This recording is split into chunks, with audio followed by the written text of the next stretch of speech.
Thanks for joining us. I'm Alex Bell, and this is To the Point. We are following breaking news tonight. Rotating power outages are now possible as the energy grid is being strained. And this is now the hottest day in Sacramento in recorded history. Cities like Modesto and Stockton are also feeling that record-breaking heat. And this is a live look at the PG&E outage map right now. Yolo County is feeling the impact. We have already seen outages today, and thousands of people have been impacted. We will have a report from West Sacramento in just a minute. But first, Becca Hobbecker joins us now. Becca, you've been following the energy grid all day. Where do we stand right now? Yeah, Alex, so people might have seen on their phones just in the last hour, a little bit over an hour, the California Independent Systems Operator, Cal ISO, issued the third of its three-tier emergency alert, an energy emergency alert. So what does that mean for our power, right? Well, the Cal ISO says that it essentially means that all of their forecasted energy demand, it's not going to be able, the supply is not going to be able to meet it. No matter what resource they pull from, whether it's generators, solar batteries from out of state, they are forecasting that our supply is not going to meet our demand. It's currently in effect until 10 o'clock tonight. And so what they are doing at this point is they're reaching out to all of the utilities that they oversee. The Cal ISO is sort of like a control tower for our electricity here in California. So they're the ones who call these flex alerts. They're the ones who call these energy emergency alerts. And so they're telling these utilities, hey, stand by. Blackouts might need to be something that we are calling for in the next few hours here. So again, it does not mean that they are imminent. It means that they could happen. So take a look at this. This is 325. The green is our energy use. The orange is our reserves. This is 605. No reserves left, right? So this is where we are right now. And keep in mind, too, that as the sun goes down, we lose some of our supply because some of that comes from solar. Here is our demand arc from today. You can see the peak way up there. By the way, we set a record today for the demand on California's energy grid, a 25-year record. It hit 51,426 megawatts a little bit before 5 p.m. And the record was last set a little over 50,000 back in 2006. So record demand on our energy grid today. That is why these flex alerts are so important. Literally every watt you can save by not running a dishwasher or clothes dryer makes sense. Here's what Cal ISO's president and CEO has to say about it. I know this has been a very long heat wave, and we're now asking you to do even more.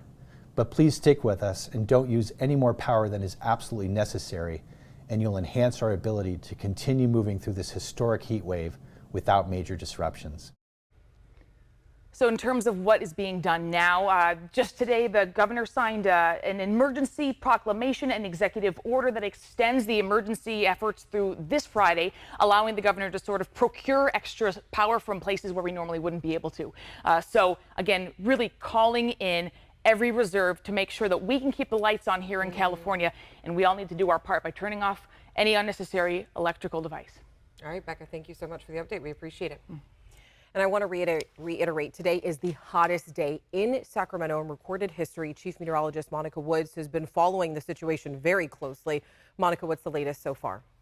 Well, we are going to continue to track that record-setting heat. Downtown Sacramento, 116 degrees. That record went back nearly 100 years to 1925.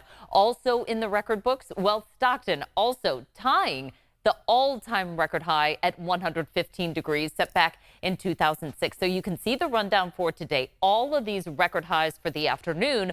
Also, all-time highs for the month of September, with Sacramento and Stockton hitting all-time record highs ever in the record books. That just shows you the extreme nature of this high-pressure ridge as it continues to bring that sinking and warming air. Excessive heat warning in place through Friday for much of the valley, extending all the way into Southern California. And that's why Becca's report is so important to really consider all the stress that we are putting as a state on the power grid. Over towards the coast, our heat advisory continuing through Thursday, mostly for inland communities. But again, this is going to extend through at least the next couple of days, all the way through Friday with extremely hot conditions. Now, still warm on Saturday, but at least we get out of that record territory and the extreme nature. A couple of headlines will continue to follow is the flex alerts, warm overnight lows for the next couple of nights, and then our growing fire concerns enter the forecast a little bit deeper into the outlook. Temperatures start off in the 70s tomorrow. We're already close to 100 by the time we get to 1 p.m. with that excessive heat by the time we get through the afternoon, and that's going to take us all the way through the early evening, Alex. Monica, thank you. Giacomo Luca was out during the peak heat to see how these outages are affecting people, and he was out in West Sacramento. Well, the Valhalla mobile home community here in West Sacramento had their power come back on about an hour ago. They were without power for roughly an hour, but we're learning tonight from PG&E's latest outage map, at least 2,000 people from Davis to West Sacramento are without power. The preliminary cause for that, the extreme heat. That was a major concern for 68-year-old John Romero, a type 1 diabetic who's been without central air since June. He had a new air conditioning unit replaced 2 weeks ago, but a series of repair delays with a contractor and home warranty company has left him relying on a single window unit and staying in his bedroom to stay cool. When the power went off this afternoon, his home reached 98 degrees. It's a nightmare, man. Folks across the region should prepare for rolling blackouts as state energy regulators warn the electric system is so stressed, rolling blackouts are likely. Now, Yolo County and other neighboring counties have set up cooling centers across the area. You can find more information on where to go to stay cool on our website, abc10.com. Last night, power generators in Roseville and Yuba City helped the state's power grid make it through the Labor Day heat. The Department of Water Resources said that they did something that they've never done before. They activated new generators in those cities at the request of Cal ISO. DWR says that the generators provide enough electricity to power up to 120,000 homes. Joining me now is Tony from the Department of Water Resources. And Tony, walk us through what happened last night. Why was this request made, and is this uncommon? This request was made as the California Independent Systems Operator watched and tracked the electrical grid, looking at the demand for electricity throughout California, looked at the supplies that they had, and realized somewhere around 6 to 6:30 that they needed to declare an EEA2 level emergency, which brings on emergency backup generation, emergency peaking units.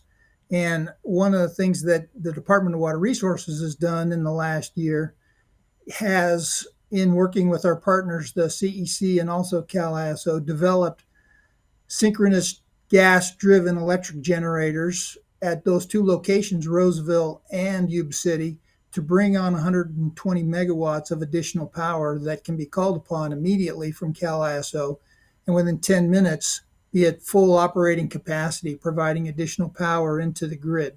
And are more of these being brought in elsewhere?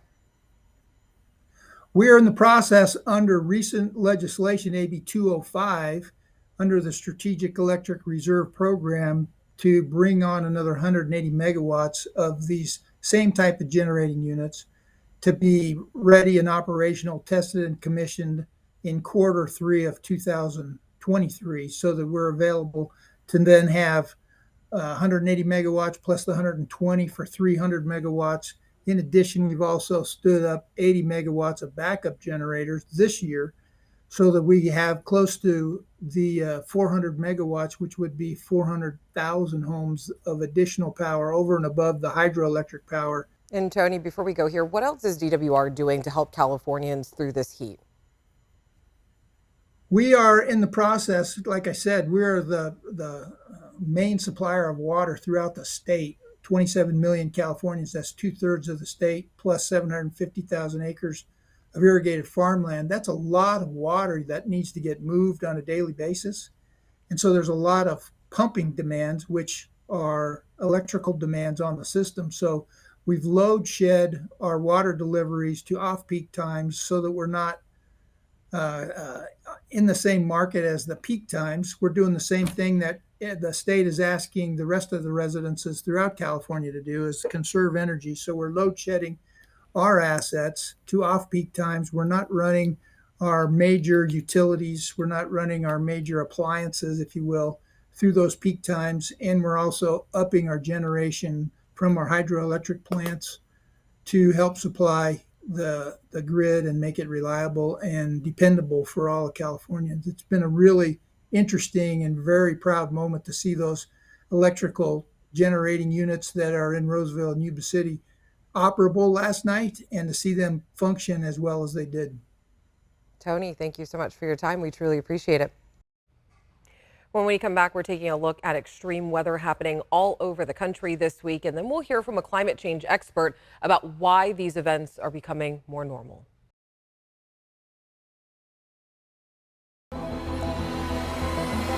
It's a story of fire and water across the country this week. While the West is seeing extreme heat and intense fire danger from here to Montana, the East is recovering from more historic flooding. Rain from the Gulf of Mexico pushed into the Southeast, drenching New Orleans to New England. And extreme flooding has been so common all over the world this summer, from Pakistan to the Netherlands and Australia, that some climate experts are saying it's time to change the term 1 in 100-year flooding. Now, these events aren't new, but we are noticing them more, and that has to do a lot with because the impacts of climate change, and they have more frequent, smaller impacts on our everyday life. Flex alerts and rolling blackouts like the ones that we're seeing this week could start happening more often. And Sarah Mincy is a professor at the University of Indiana. She says that her research found that policy to combat climate change is actually a more popular idea than you might see. And I think what's important to recognize is that most Americans, we're finding, at research study after research study, that we underestimate how much our neighbors actually support policies to change the trajectory that we're under, so to reduce greenhouse gas emissions. She also says that those policies have been holistic and account for the groups that are going to be disproportionately impacted, like minorities and low-income earners. After we've looked at those risks and vulnerabilities, we need to develop a climate action plan, and that needs to involve community members, the local government, and the private sector, ideally, so that we have all folks involved in developing that, and all voices are a part of it. The national shortage of teachers is impacting schools in Northern California. After the break, we are heading to Elk Grove, where a staffing decision has caused an upset. There is a catastrophic shortage of teachers in the United States, and Northern California is not immune. Throughout this week, we are speaking with local teachers and experts to find out what is going wrong. The nationwide teacher shortage is impacting all areas of schools, including special education. Becca Habegger went to California's 5th largest district over in Elk Grove, where a last-minute staffing decision has caused an upset. This was the scene outside the Elk Grove Unified School District offices Friday, as parents and teachers with the district's special education programs gathered to protest a last-minute staffing change the district had announced just days prior, as district spokesperson Santi Soriano explains. We entered the year with an abundance of teachers who are all newly hired, over about 260. But then going closer into the start of the year, we looked at enrollment, we looked at classes, and we looked at needs for students, especially with our special education students. And we saw that there was an increased need. She says after the height of the pandemic, the district saw its special education student population grow, leaving the district with an unexpected shortage of about 24 special education classroom teachers. Unfortunately, this is right before the start of the year, which is very regrettable to have to make a change and pivot at the last minute. But it was something that was important. Our priority is to make sure that students have teachers in the classroom. So what did the district decide that has upset these parents and teachers? Elk Grove Unified had 31 special education teachers serving as inclusive education specialists who worked on a broad level to help coordinate services for the students they served. But in a last-minute change this school year, the district told those teachers they would be filling the special education classroom openings instead. Parents just feel steamrolled. We feel steamrolled that they're unilaterally making a change to remove supports that very vulnerable autistic children need. Jasmine Wilson is a mother to 4 boys on the autism spectrum. She says her 8th grader in Elk Grove schools has benefited from the services coordinated by the inclusive education specialists. And she worries her son going into kindergarten will not have the same good experience now that the district has eliminated this role. For my 5-year-old, I don't know what's going to happen. What they're doing is taking these inclusion specialists away, they're disseminating them into different sites, and so now you don't really have one person facilitating everything that the child needs. Altogether, the district says the change impacts about 550 students, most of whom are in elementary schools. Are we doing the students a service by beginning of the year changing who they rely on? The inclusion specialists are central to their education, and all of a sudden they're yanked. Peter Spar has worked as a special education teacher in Elk Grove Unified for some 20 years. While the change doesn't impact his position, he says he's speaking on behalf of his colleagues who are impacted, who are also afraid to speak up for fear of repercussions. If you need more staff, you pay your staff properly and you treat your staff with respect. Troy Flint, spokesperson for the California School Boards Association, says special education is one of the most difficult areas to staff. Because it requires such a specialized skill set and a lot of emotional intelligence in addition to the specific training that's needed to succeed. For their part, the district says they had to make a quick decision, and this is the one they chose. Any other student who suddenly now has needs, we want to make sure that they get their needs met. Wilson says she thinks the district needs to do better. It's hard to listen to what the district is saying and take it at face value because the way that they did it does not denote good faith. It denotes, okay, we have a problem, let's slap a Band-Aid on it and try to fix it. You angered staff, further alienated parents. The children are the ones that lose out in the end. Right now, an Elk Grove School Board meeting is underway, and this issue is expected to come up. And last night, we talked about the effects that teachers' pay has had on the shortage. We asked to hear from you at home, and we got a very thoughtful email from a viewer who asked not to be named.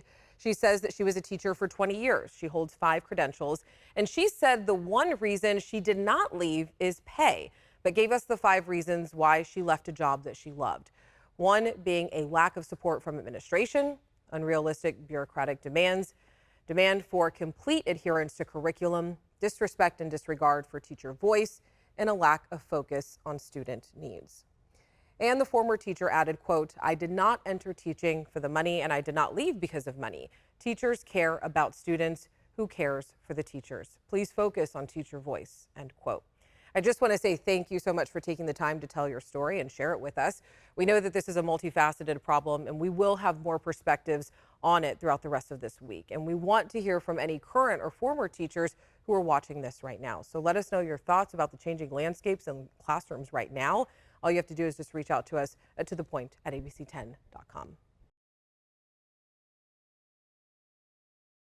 Well, this heat is truly something else, and we wanted to know how you're trying to beat the heat while also conserving energy for the state flex alerts. So Highway to Hair Salon says no lights on unless needed, AC 79 to 80 with ceiling fans. And then we got Ryan Does Pool saying that they're taking their George Foreman grill outside to avoid cooking inside so that the house doesn't warm up. And make sure that you let us know how you're getting through the heat wave. Shoot us an email at tothepoint@abc10.com. And we do want to make sure that we recap the power situation before we go. So here it is. Listen up. Cal ISO has issued a level 3 energy emergency alert. That is the highest tier, and that means that they are forecasting that the state will not have enough electricity to meet demand over the next few hours. So what does that mean for your power at home? Well, Cal ISO has not issued any blackouts yet, but level 3 means that utilities are being told to stand by because blackouts might be needed as the next step. So make sure that you do your part to conserve energy, and hopefully we can avoid that. Meanwhile, there are also some outages happening. We want to get to PG&E right here. This is the outage map where thousands had been without power in West Sacramento. Davis is now feeling the impact.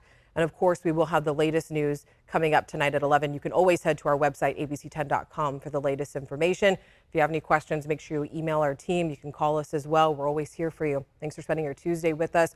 We always want to hear from you. Reach out. Make sure that you're staying cool, taking care of yourself, and we'll see you tomorrow night.